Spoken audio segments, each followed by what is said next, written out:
All right. Well, again, thank you everybody for joining us this evening for the wild, wonderful world of succulents. Tonight's workshop is sponsored by California American Water. Wendy, do you want to say hi to folks? Yeah, I just want to say hi. I want to say welcome. I'm so excited about this class. This is the first time we're running this class on succulents.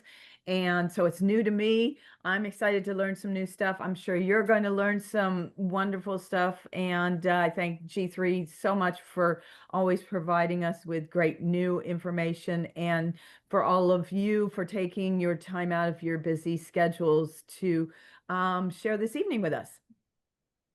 Fantastic. Okay. Now, we have this a copy of this book, a PDF of this handbook, which talks a lot about how to transform your landscape from lawn into a real landscape, and has amazing pictures in it, including beautiful pictures of Amelia's work. We are going to be sending you an email it's within 24 hours after the class. It'll come to you. It will have a link to this book. It has other links as well. If you do not receive it, please send us an email and we will help you to get connected with it. It will be coming to this email that you use to register for the class. So check your spam and that junk folder and so forth, just to make sure that it didn't accidentally go there. It's coming from Zoom. Sometimes things like that do, but we will get you sorted out. So just send us an email if you don't get it. Okay, good evening, everyone. I'm so touched that so many people took the time to come listen to me. I hope I impress everybody, and that you will get away from here, walk away from some new understanding of succulents and how to use them. My name is Amelia Lima. I am originally from Brazil. I have been living in the US and working in different areas of the US for the last 43 years. That did not change my accent. I still have a strong accent, and I hope everybody can understand when I talk tonight. So we are going to be talking about, I structured the class in 6 different areas, and we are going to start by remembering the basics. And what do I mean by that? I want to talk about the difference between a traditional landscape where the people use impermeable surface and they make sure to keep the water as far away from their house as possible. They tend to have compacted soil and have no mulch over their soil, have very little plant material. The idea was always to keep the water away from structures. Well, the new thinking, the watershed approach to landscape is completely different because we understand that the first inch of rain washes away all the pollutants that are concentrated on the roofs and on the drivers and the hard surfaces. So we want to clean that water. And the way we do that is by directing the water into a living soil. A living soil is full of microorganisms, and they have their beautiful ability to clean water. And how do we have living soil? We mix compost into the soil. We cover the soil with mulch to diminish the evaporation. We use permeable paving. We contour the land so we can slow down the movement of the water, especially that first inch of rain that we get. And we use plant appropriate plant material. And whenever it's necessary, we use highly efficient irrigation. And this way we can replenish the aquifer below our properties. So this is a good example of what did I mean by contouring the land. This was a project that I worked, and the homeowners added a new room and a new covered area.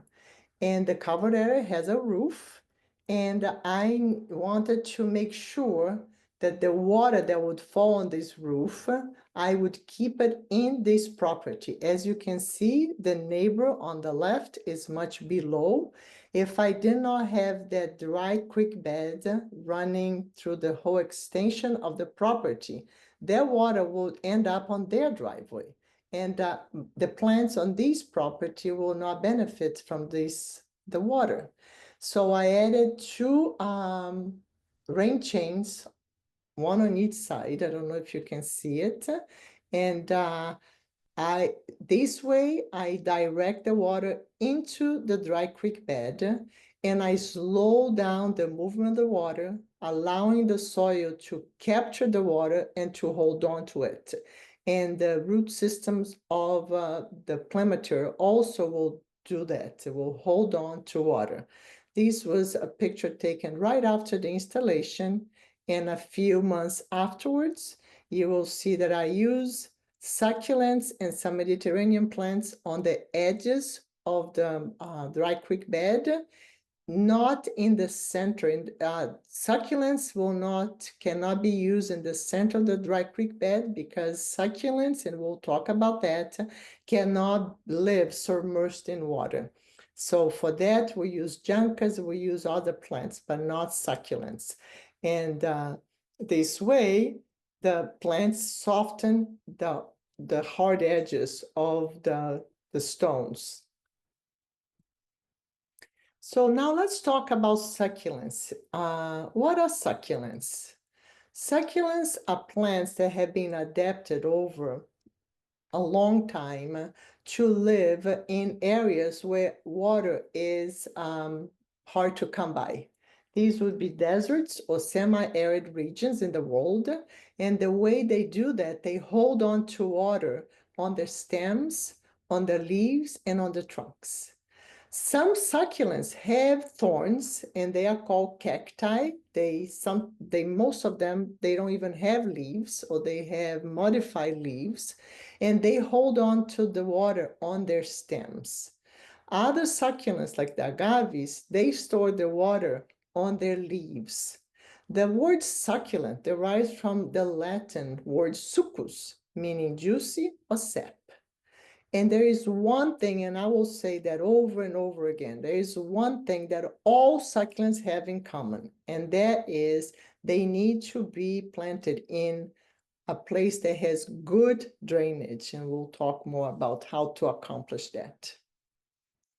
So what is the difference between a cacti and succulents? People sometimes are confused. So cacti have spines. It's a family of plants that have thorns, like these barrel cactus that you can see in the pictures.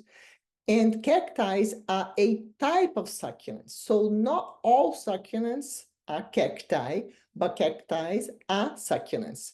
Succulents are a broader group of plants, and they include several botanical families. Where do we find succulents? Well, we'll find them all over the world, except on the North Pole and the Antarctica, because succulents are found in South Africa, which contains the 1/3 of all succulent species come from South Africa. California has close to 100 succulents that are native to the state. And some agaves and cacti can survive freezing. They can even tolerate temperatures below 30 degrees. But one thing they all have in common, they cannot have wet feet in cold weather. And why can they not tolerate being frozen for a long time? Because we all know the water expands when it freezes. And if you think of the leaves of a plant that has a lot of water inside of them, as the water freezes and expands, if the freeze time takes too long, those cells explode. And I don't know if people remember, a few years ago, we got frost here in San Diego, and all the agave attenuatas look like they have melted. that is exactly what they look like, because all those cells within the leaves, they exploded, and the plant looked like it is melting, like an ice cream is melting. So my own story, how did I fall in love with succulents? When I moved to San Diego, I was invited to do a display garden at the Spring Home and Garden Show for a very good nursery here in town called Waterwise Botanicals. I could use any plants that they grow, and they grow old roses, daylilies, and succulents. So I took a drive to see what I could use to make my display. And I was fascinated with all the shapes and the colors and the different structure of the leaves that these plants have. And I thought, oh my goodness, I'm going to make a very colorful display using only succulents. Notice here that we have no flowers, and still look all the colors that we have between the yellow and the red of the cressula and the graptopelum that has this opal color, and the Euphorbia tyralicale flame that has this very red, that's why they call flame fire sticks, and the cotyledon that looks very fuzzy, kind of whitish green. Their common name is chalk fingers. The Aeonium are this very special group of plants. They look like big roses, and they have a huge variety too. The silk pinwheel on the left, top left, is kind of this red wine color, and the salad bowl has huge heads. Haworthii is a variegated one. And one interesting thing about aeoniums that I don't know if people know, aeoniums go dormant during the summertime. So if you have an aeonium in your garden and they look very big heads during the wintertime, and during the summer, they look like they are shrinking, it's because they actually are dormant. They are not growing. They are not actively growing. That's why they tend to look the best during the winter times. The Echeverrias is a fascinating group of plants, and there has been a lot of crossbreeding of Echeverrias, so you see a lot of different colors. And the Picocchii is like this grayish, the Maronii is more green, and the Pearl of Nuremberg is kind of pink and green. Fascinating colors. The Serprovivum, that's the hands and cheeks. You have the chartreuse, the Nova Lights is very chartreuse, and you can contrast that with the Solar Crimson, which has this beautiful color of maroon, and the Coastal Cloud, kind of greenish blue. And this Wagner's Glow, it seems like somebody went with a little paintbrush painting all the tips. It's just so fascinating. The agaves are a group of plants that come from Mexico. They are native from Mexico. The agave americana is a very large agave. The common name is century plant, and the reason for that, people used to think that they only bloom every 100 years. The agave desmentiana is variegated. And but one thing that I wanted to call attention about agaves are monocarpic. That means that once they bloom, they are done with their lives. Some people think that once they start seeing the stalk of the flowers, if they cut it, they will make their agaves last longer. That's not true. Once you see the stalk, you might as well enjoy the show, because it is a show. The stalk can reach heights of a tree. And that plant at that point will start popping at the base. You can see here in the agave desmentianas, all the little babies around the base. And at the top of after the flower, they will create hundreds of little agaves. And once it's done, you can plant them. But once they bloom, that's it for their lives. The mangaves is actually a cross between angave and manfredas. And as opposed to agaves, they are not monocarpic. So they will bloom, but they will keep living. And you have all these variations, so beautiful. The snow leopard, the lavender lady, purple people eater. Love the names that some of these plants have. The aloes are a fascinating group of plants. There is only one that has medicinal qualities, which is the first one on your left, is the aloe vera. The flowers of the aloe vera are yellow. The rest of the aloes usually bloom in orange, my favorite color. And aloes do something that is very special. Can you see this Cameronii, the aloe Cameronii on the right top? It is red. Aloes will change the color when they are stressed, either by heat or by cold. And that is, sometimes you can really use that to your advantage in your design. The cacti, these are some examples of cacti, the Zopuntias puntahita. They have these pads that are kind of pinkish purple, and the flowers, they start like a peachy color and they open up to a light yellow. They also, some of the opuntias also make some prickly pears, the fruit that you can eat. Stains everything, but is delicious. The Echinocactus grusini, which has a beautiful shape, looks like a little seed, but don't try sitting on it. There has some horrible thorns. And this Mexican fence post that is arranged with these beautiful white lines running upside up down. They are all, that's where the thorns are. Very, very, very small and very pointy. So now let's look at what's the best way to grow them.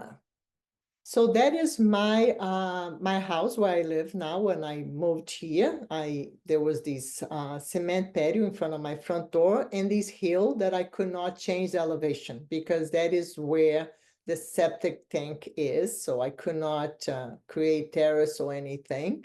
So what better group of plants to use but succulents, because I could guarantee they would have good drainage.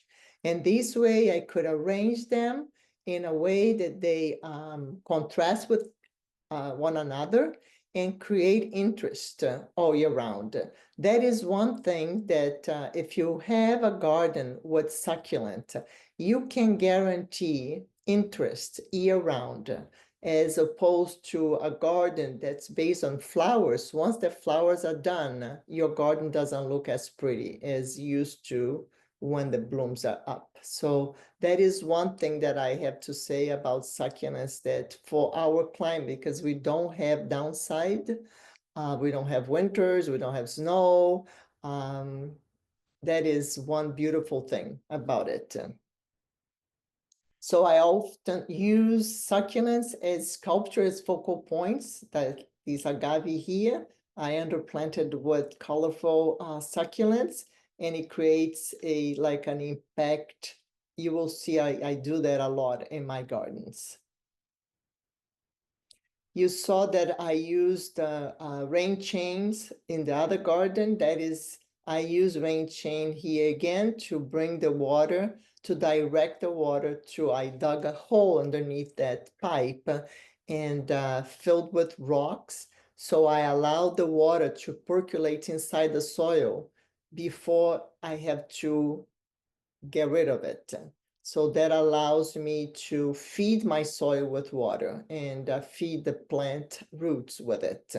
And one thing that water chains do, it's very fun to see the water and also to listen to it. So I often like to use water chains. This is a garden that I did pro bono for my neighborhood when I moved here. They had, this is the entrance to the neighborhood, and it's an area with no irrigation, no electricity, and it was the only garden that I did with that situation. This garden has been there for now 9 years, and it survives being watered once a week by hand watered. As you know, eucalyptus have a tendency to dry up the soil underneath them. So that's why I was very careful in choosing the plant material that I knew it could survive with that kind of existence. This is a case study. And this young lady had this small house and two little lawns with two palm trees in her front yard. And she called me and asked if I could do a succulent garden for her. And so I told her that before doing that, we would need to get rid of the grass and use what we call a lasagna method. I told her to cut the grass very short, remove the first all the edge of the grass every time the grass touched the concrete, cover the entire area with 1 inch of good compost, cover everything with paper, can be painter's paper, make sure that they overlap the ends of the paper, use staples to hold it in place, cover everything with 3 inches of mulch and water everything very, very, very well. And then let nature do its job. And 9 months later, she called me. She had no more grass. She had a beautiful soil, and we could plant the succulents that you see on your right-hand side, which makes for a much interesting garden than just the grass. So let's talk about some assumptions that people have about succulents. That some people think that you can only grow succulents if you have sandy soil. That's not true. If you have a less ideal soil, a great solution is for you to create contours, meaning it creates higher elevations, higher areas where you can plant the plant. So if the plant is higher than everything else around, it will have good drainage. Succulents add year-round interest to your garden. Very true. We just talked about that. How it's always looking good year-round. Succulents gardens should have gravel mulch. That's definitely not true. Most succulents will benefit from a good layer of good mulch around. And actually, if you do choose to have gravel like that, you probably will need to fertilize your succulents that really enjoy nitrogen here in our soils. And when you have gravel, the gravel doesn't break down, doesn't make soil, doesn't add anything to soil. So I would maybe not use it or use it in very specific situations. Another assumption is that they don't need any supplemental water. Definitely not true. Anything alive needs water. Succulents are adapted to live long periods without water, but they will show signs of desiccation when they don't receive the minimum amount of water. All succulents need good drainage. True, true, true, true. We already talked about that. That is one thing that all succulents have in common. They all need to live in full sun. Not true at all. This is a beautiful design that my friend Jackie Simon created in this very narrow plant bed. And depending on where you live, succulents will really benefit from the afternoon shade. And it's actually a very good choice for dry shade. If you have dry shade, you can have a beautiful succulent garden. Now let's talk about designing with succulents. And we'll look at some projects. So the first project was a customer of mine who had lawn in the front yard, and they wanted to get rid of the lawn. So I designed these oversized stepping stones, pour in place concrete, and used diamondia in between the stepping stones, and use very colorful succulents to create the interest to bring people into the backyard.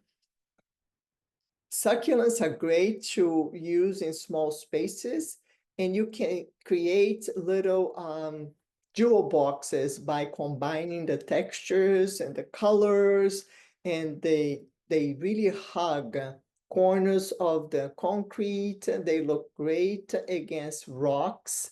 It's just, there are so many ways to use succulents. Pay attention to the tall cacti that I use against the wall. At night, it creates nice shadows against that wall and brings attention to the front gate. That's where I want people to direct themselves to, going towards the front door. So also always use walls that you can create interest for succulents against the walls, either using colorful walls or creating shadows. Succulents make it a good subject to create shadows against the wall. This is another vignette inside the garden, again using a big succulent as a focal point. Actually here too, big succulents as a focal point. This was my old house. This house was has 2 levels from the street. 2 levels, what I mean by, I'm sorry, difference in elevation. That's what I meant, between the sidewalk, where you can see here on the right of the corner of the slide, to where the front door is, the big window there. They used to have a retaining wall too, because of the change in elevation. And the entrance to the garden was through the driveway, which is a never good way to welcome people into your garden. So what I did, I turned the retaining wall 90 degrees going towards the sidewalk, and I line up the steps with the window, the big window of the living room. So, I use a strong color for the retaining wall. I use this terracotta color. And here you see the aloes in bloom. You see how beautiful they are against this orange color. And I use the soft agave on the left here to just hug against the steps. And then I had to create another retaining wall on the left to support the difference in elevation on the left.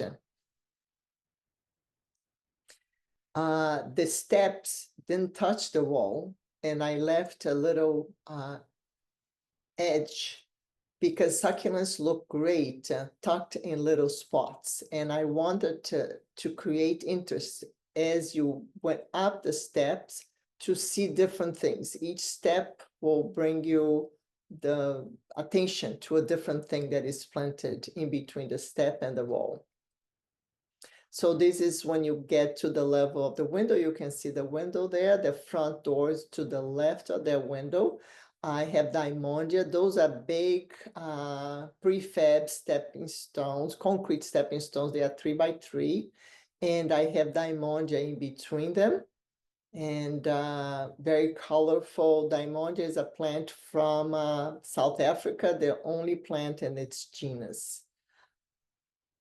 Here I have a sculpture, and I use the succulents to anchor the sculpture on the garden.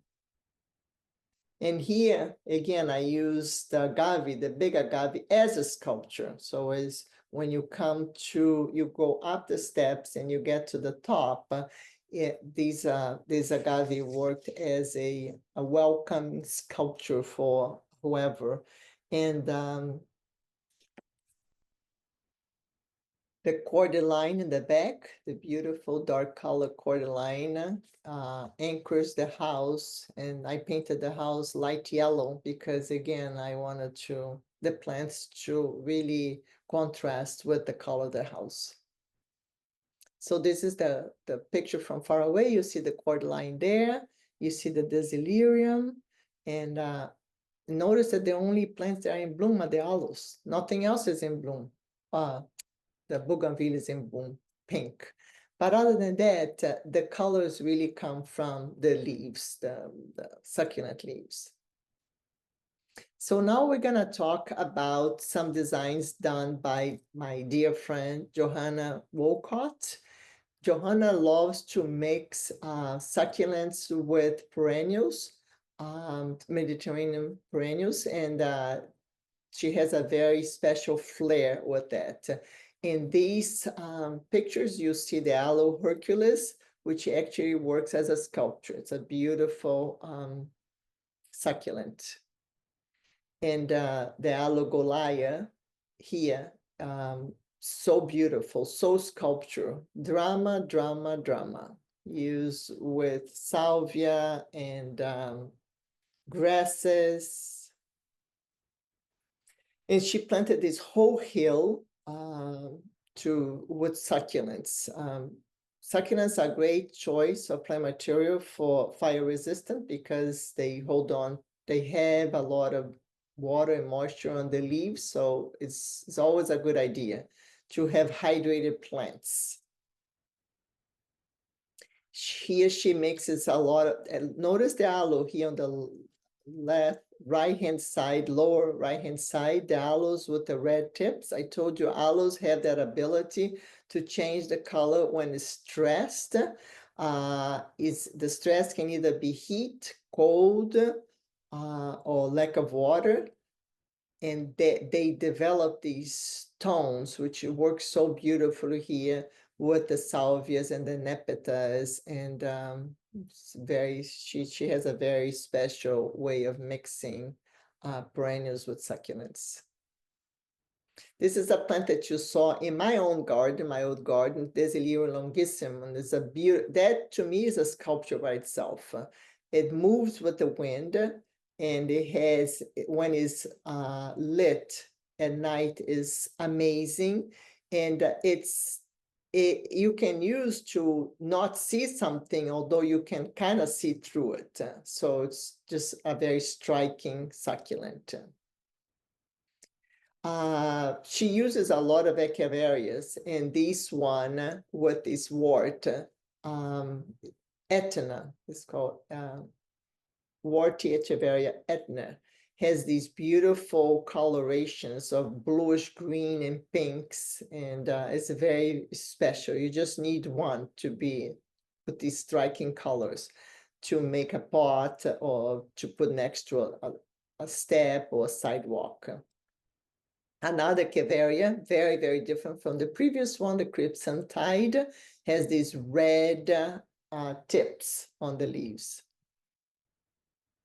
Look at the beautiful combination on the left. You have a Desilirium, you have an aloe, and you have an agave.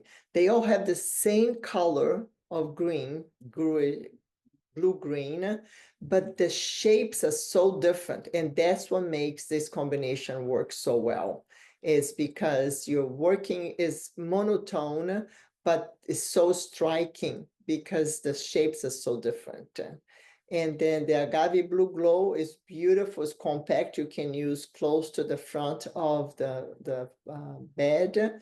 Just pay attention not to have kids that may fall, because they have the tips are very, very sharp. And if you do have either kids or somebody old that may fall, you want to cut the little tips of the leaves. This is one of my favorite agaves called Blue Flame, and I love that because the new leaves leave an imprint on the old leaves. So you can see when it opens up, it's drawn where it was when it was all closed. This agave is beautiful. It's kind of blue-green and has very, very sharp tip. So if you have that close to the walkway, you need to make sure to just cut and trim all the tips. So agave succulents will make friends for you, because any piece of a succulent will grow. And in this picture, that's what I wanted to say. Do you see, this is the same picture before and after. That is from Johanna. And what she did, she got all she broke up an aloe and planted all the little rosettes on the ground, and they all became a plant. And so on the left, you see when she first did the garden, and on the right, now the Buddha head is being engulfed by the succulents that keep growing around it. She almost don't see anything. But once you have a succulent garden, You have gifts to give it to your neighbors, to your family, because every little piece of the plant can grow another plant. Aloe brevifolia on the top left is great because it pops a lot. So it's great to fill a large area. As well as Senecio, the Senecio serpens on the left, the blue plant here, also runs a lot. You just need a little piece and it will run like crazy. Do you remember I mentioned about the color of these gorgeous colors the aloes will develop? This aloe is stressed out for some reason, Aloe dorothea, but look how beautiful it looks. It becomes these beautiful reds and the spines are white, so fascinating. This is a Aeonian sunburst. We looked at that before, but they tend to mutate. So normally the sunburst is only green and yellow, but look at the two new blooms is quite just yellow. It's very interesting the way they grow. More aloes, aloe engonica. It's orange to terracotta during the summertime, and then during the winter it will become blue, violet, green. It really changes. So it's almost like you have different plants in the same garden just by different temperatures outside. This is a plant, this is a succulent that is native to California. It's Dudleya pulverulenta. And Dudleyas need perfect drainage. You can even plant them. They look very cool on the face of a wall. If you have a little piece, a space that you can just put them, they love it. They have great drainage there. And they have this striking color, almost white. It looks like a little ghost. This is a cool thing that Johanna did. She had a pot that was broken, and so she planted that. Can you see the back of the pot is not there? So she planted that with this Graptopavaria that just took over and grew so much that it looks like it's overspilling from the pot, and people don't even notice that the pot is broken. I mean, what other plant could you do that with a broken pot? So it may even give you an idea to break a pot just so you can try something like this. This is in Johanna's own house, and she filled the little gaps in between the steps going up her hill with little echeverias, little plants. So people really have to stop in each step to take a look and take it in, the different textures and the different colors. So much variety in the succulent world. It's just like, it's amazing. It's a never-ending opportunity to try different combinations. They mix great with perennials here with nepeta and grasses. And here was another project that Johanna worked. In the back, it's a wall created with concrete from the driveway that they took it out. So they used the concrete pieces to create a retaining wall. And in the front, she planted with all these colorful succulents that will be of interest all year round. This is Johanna's own garden. She has a hill, and she planted them with lots of different succulents and perennials and natives to hold the hill back. Agave desmentiana, which is this beautiful, has a curve, is a very elegant agave. And here she contrasts with the blue Senecio, and this combination of blue and yellow, the yellow in the back, which is an euphorbia, it just makes pop. When you combine different colors, one makes the other one pop. So blue makes the yellow pop, and otherwise it wouldn't be so striking. Notice this corner could be a simple corner, but she put these beautiful aloe David variety against this stone wall, and she created this pot using corten steel, and it just makes it for such a striking corner that otherwise could be just not interesting at all. Pulchria fotidia mediopicta, the pointy plant here on the left, she has two. It's a very tropical succulent, and so the leaves are very soft. They like to grow in half shade. If you're close to the coast, they can grow in full sun, but they appreciate half shade, and they can definitely not get any frost.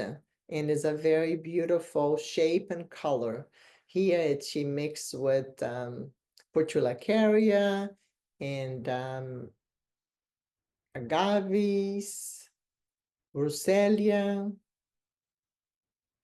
Here she mixed the Alobracteosa with our native Arctostaphylos, Howard McMillan. They mix very well with our natives too, because they don't need a lot of water.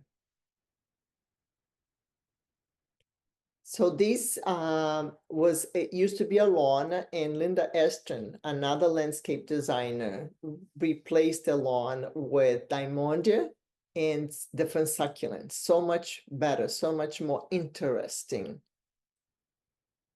And Linda loves to use a lot of color and mix colors. Here she used a phormium, this plant that looks like a grass with two colors, to mix with the succulents.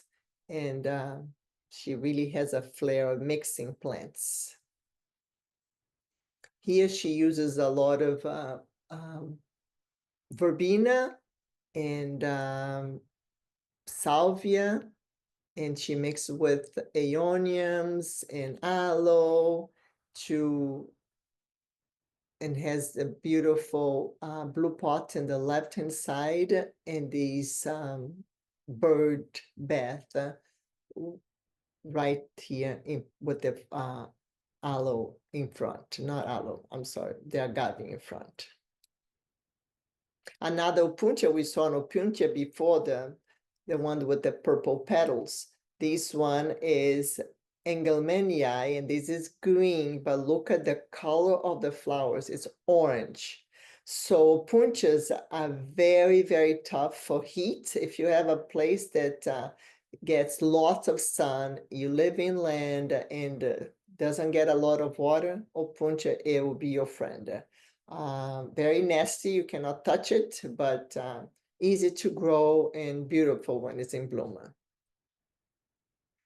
So now let's look at some ideas of succulents in pots. So these pictures are all from Linda Estrin, and she loves to make pots, and she combines different succulents in these beautiful pots. Notice that the pots are different. Some are low, some are tall, and she's very creative in selecting succulents to plant them in them. This is actually from Johanna. Johanna told me that she was going to have a party at her house, and she had this empty pot in front of her fireplace that she needed to fill with something. So she went around her garden, got some cuttings, and arranged the cuttings with no soil, no nothing, just like you would arrange a flower arrangement in the pot. And the plants look beautiful for 2 weeks. No soil, no nothing. When you cut the succulent, you should let that callus before you plant it again. And that is perfect. That is a great idea. If you need to make a flower arrangement and you don't have time to go out or buy it, you just go around your garden, cut a few succulents, arrange them in a pot, and voila, you have a beautiful arrangement with no soil, needs no water. So I told you that succulents look great, tucked in little spaces. So this is Johanna again, planted all these echeverias next to these steps going up. Look how interesting, very colorful and very well behaved in the little space. This Aeonian Zorkop, the black one, the Zorkop is the black one, and the Sinistral Serpents make a beautiful arrangement in this faux bois vase. It's also from Johanna. And now that we are coming to the time of pumpkins, these are great ideas of different arrangements of succulents put inside pumpkins.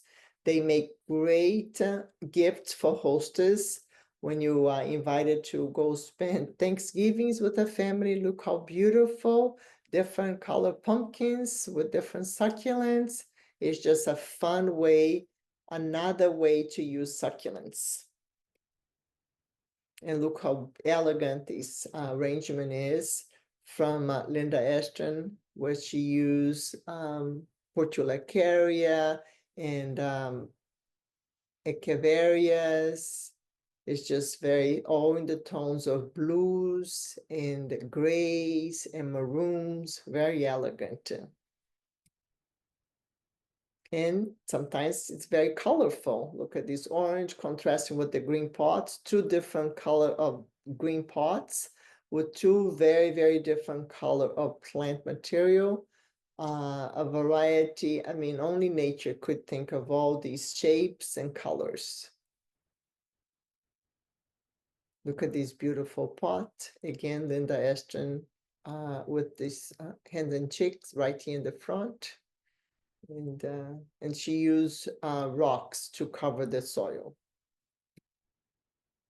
Actually, if you look, she even left the pot. Can you see the little edge of the pot right there in the middle? You can start by having 3 little succulents on the little edge of your step, and that can be your beginning of falling in love with succulents. Just 3 little ones. Go to the nursery, find 3 little ones that contrast with each other, and that will be the beginning of a love story with succulents. So now let's look at some inspiration. Places that you can go and visit, and I highly recommend you do take the time because these are amazing gardens. The Huntington Garden in Pasadena, the Taft Garden in Ojai, the Lotus Land in Montecito, the Los Angeles Arboretum, the Descanso Gardens in Los Angeles, the Ruth Bancroft Garden, Walnut Creek, University of California Botanical Garden in Berkeley, and Desert Botanical Garden in Phoenix. So Lotus Land belonged to Ghana Watson. If you have never been there, I highly recommend. She was an opera singer. She married 6 times, I believe. And she fell in love with succulents, but she had a flair of arranging them and collecting them. And her garden is amazing. You do have to schedule because they only give guided tours. You cannot walk by yourself, but you will see. I remember when I first moved to California and I went there, she has a garden that is called the Blue Garden. It's only blue agaves. It's just so incredible. I still have that garden in my mind. She arranged them in pots and look at this Pachypodium. This is a plant from native to Madagascar. It's hard for you to see a big one, a big specimen like this one. The Huntington Botanical Garden has a beautiful collection of succulents. And if you have never been, make the time. That one you don't need to, it's not a guided tour, you walk by yourself. And they do have a collection. I would like to have that as my wallpaper in my house. I don't know how you feel about, but this picture to me could be a wallpaper. There's a combination like Echinocactus, the golden barrel, with the agave paroi. It's just so amazing. And they have, it's, you go for a walk, these curved paths, and it's just so many amazing. And then you get to see some of these succulents full grown, which is so rare for us to find it.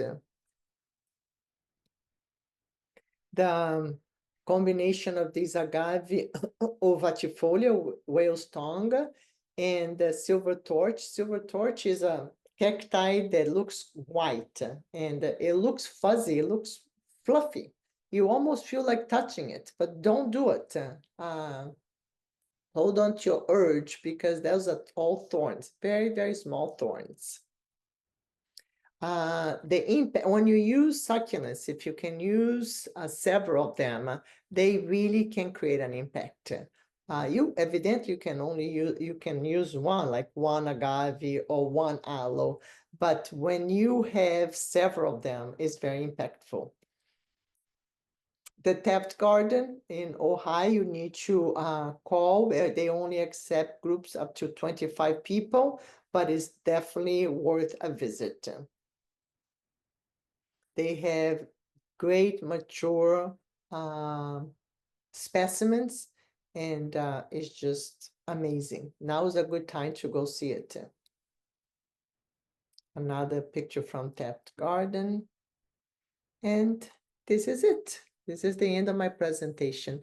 Thank you very much for being here and for sharing this time with me. That is just a beautiful presentation, Amelia. Thank you so much. Do you want to take it off your screen and so then we can see each other while we answer some questions? There were some great questions and I'm going to get right into it with you. One of the first questions was about maintenance and the question of how do you cut these plants and so forth. I'm going to just encourage you to stop share. There you go. Perfect. How do you, when do you cut them and how do you cut them? What should you do? You don't, succulents don't need to be cut down. Let's start with that. And if you do cut them down, you can actually use the plants to make more plants.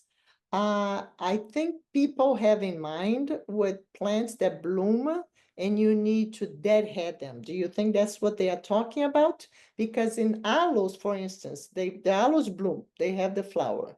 And the best way for you to clean the aloe is to let the aloe dry up and you break the stalk. You don't cut it because then it's a clean, nature is so perfect. That stalk will dry and then you just wiggle like that and it comes out. Don't cut it. I think it's a different mindset from a garden that has blooms. Yeah, agree. I think you know, there were some questions about what happens when you get all the dry leaves on the bottom, you get it kind of stretches out, you know, because maybe it doesn't have quite enough sun. I'm thinking of like aeoniums do that all the time, right? And they stretch out. What do you do then? Okay, with the aeoniums, okay. So all the places where a leaf connected, which is along the entire stem, you can cut anywhere and put it down in the ground. So now you have a more compact plant. So if you have an aeonium, some aeoniums will do that. They get those long necks. They look like long geeses with long necks. You just cut them and bring them down. You plant them again. And then you have a brand new plant.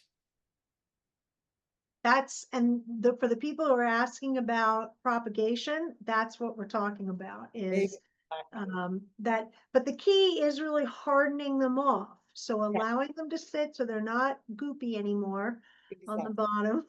Yes. And hardening them off before you put them in the ground. So And I think one thing that I think we should mention is when you put them in the ground, water them first, water right after you plant, because you want good contact of the soil with the stem, but then don't water anymore.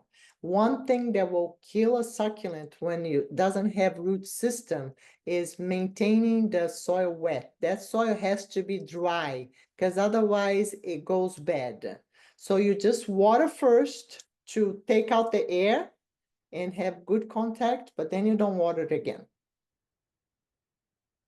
Very, very good, good advice. Okay, so Sacramento, super hot in the summertime, gets rain and can freeze. Mhm. So lots of challenges for succulents in all of that.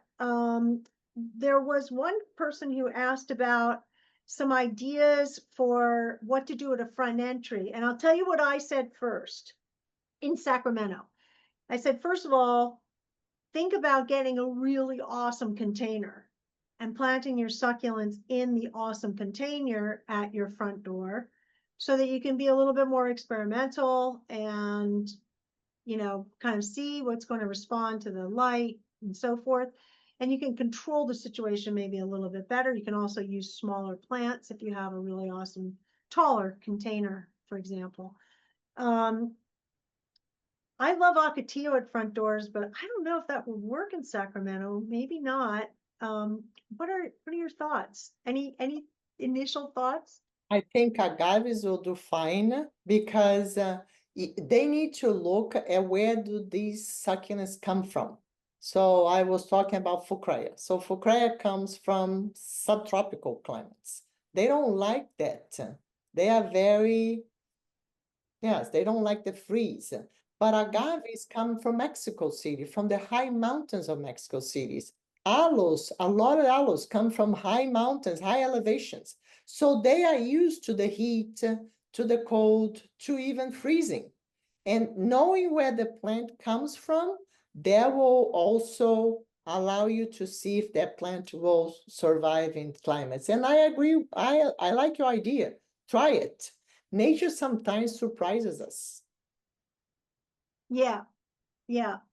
That's you know, the thing about this is one thing that I see in a lot of the pictures that you show is not being afraid to mix succulents with some other woody perennials that have looks like succulents that maybe will behave you know, a little bit more reliably in some of these tough places like Sacramento. Not saying Sacramento's tough, but tough growing condition for succulents. So the cordylan, for example, that you had at your house, the proteas, Mhm. the what was the other one? Proteo, and you also do In my house, in my old house? yeah, in the old house, proteas, and then there's also Leucadendrums. leucadendrons, right? Uh-huh. Those are Mediterranean, awesome plants that do great, Yes. and they work so beautifully with succulents. That might be your choice. You know, Yes. I think the word there is hydrozoning. What do I mean by that? They need to like the same watering system.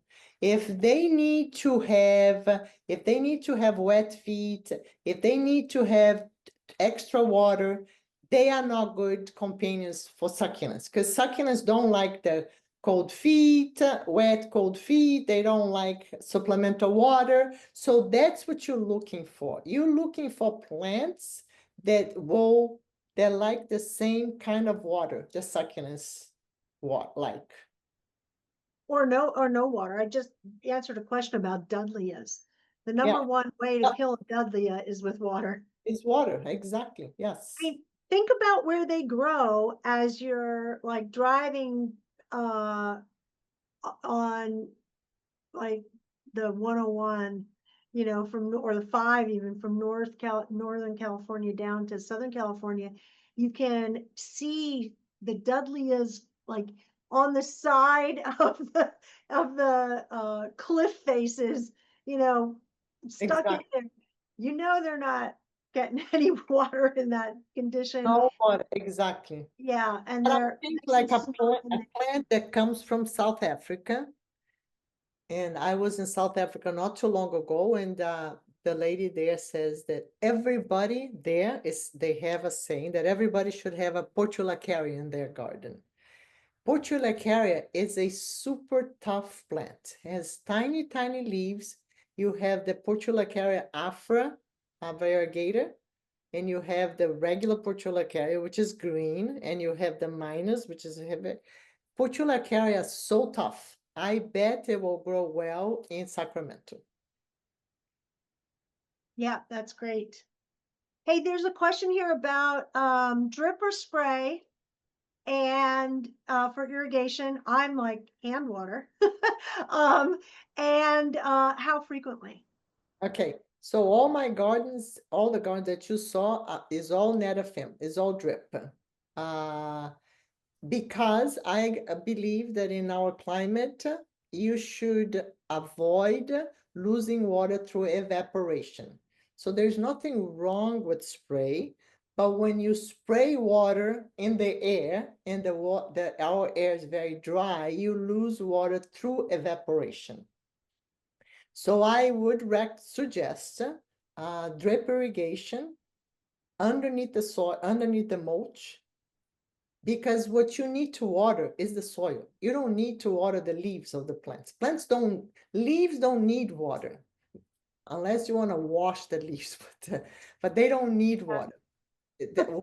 The root system needs water. So all my gardens, I always use netafim. Okay, I think this is going to be our last question here, a live question, because you've done such a great job answering for everybody. Oh, there was a question about indoor succulent use, and I actually said I cannot manage growing them in soil indoors. It's never. I have one little guy, he's like this big. Every succulent I do indoors, I do as a cutting in no water. So it's basically in a vase until it doesn't look good, and then I put it outside. Do you have one that you like for indoors? Yeah, yes. They do fine indoors. Why Do not? they? Not in my house. I think it's maybe the soil that you're using. Do you remember what I said? Good drainage, good drainage, good drainage. So I would use like a terracotta pot. I would use a soil that is for succulents. Mix perlite. You can buy regular soil, but use perlite because perlite will drain. And sometimes forget to water, because they will do better if you forget to water them than if you overwater them. Yeah, that's a very good. If people want a recipe, oh, I water every Tuesday. Well, maybe every other Tuesday. Yeah, you really have to observe. With all plants, you have to do that, but with succulents in particular. So, final question: sedums. I love sedums, and use them all the time. Thoughts about watering sedums and kind of gauging how they're doing, and maybe just thoughts in general about sedums. I find they kind of get Which one? sometimes Nosburiana? like, pardon me? Nosburiana, the one that is orange? Is it what the one Oh, that? well, that's an amazing one. The orange sedum is probably my favorite succulent of all time. Yeah. Super easy, super easy. I think that if I had to choose my top 3 easiest succulents to grow would be Sedum nosburianum, would be Portulacaria, and it would be I just thought and I just forgot. Well, I don't consider Diamondia a succulent, but Diamondia is easy. The only thing Diamondia does not like is dog pee. Diamondia cannot accept dog pee. It Yeah, does. it's too much nitrogen. It also doesn't like to be wet at all. No. During the winter, you have to Yeah. turn off the irrigation, no Yeah. water whatsoever. Yes. Yeah, I'm always losing Diamondia just because it's winter time. Yes. You Oh, know, it's like I was- raining. I'm like, I my was gonna Diamondia say is dying. aloe. Aloe is also easy. It's very forgiving. aloes are very forgiving. Well, you heard it here, folks. Everything you ever wanted to know about succulents from the expert, Amelia Lima. We are so grateful, Amelia, for just a beautiful presentation. We're grateful to you too. Wendy, did you want to say anything about anything?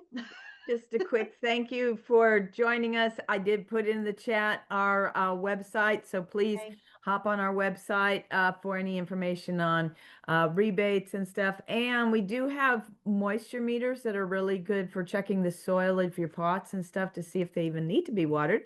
So if you're thinking of putting some in pots, check our free devices. Those are free devices that we have in our different district offices. So check out our website. Well, I also want to remind everyone that the recording is available after this. You're going to get a link to it. I recommend you watch it 2 or 3 times and write down all of those excellent succulent ideas. The Q&A is also going to be available to you, so you can review all of that again. Thank you, everybody, for joining us this evening. You have a lot of choices, and we're really glad you joined us. Thank you, Amelia. Thank you, Wendy. Take care. Have a wonderful evening.